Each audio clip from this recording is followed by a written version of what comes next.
বাবা। এই বাচ্চা, কি হয়েছে তোর?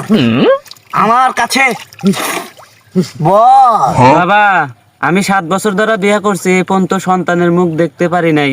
আপনি একটা কিছু করেন। এই বাচ্চা, এই সমস্যার সমাধান আমি বাণী বাবা করতে পারি।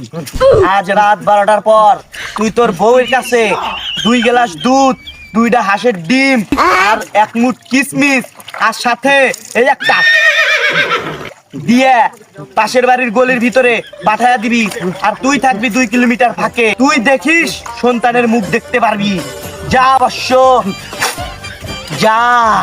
ঠিক আছে বাবা, ঠিক আছে, আপনি যা বলবেন তাই করমু। যা বচ্চ যা। ওস্তাদ আজকে রাতে আমি যাবো। না না বচ্চ, তুই পারবি না। আমার যা লাগবে। আমি যাবো আজকে রাতে। না না তুই পারবি না। না, না, না।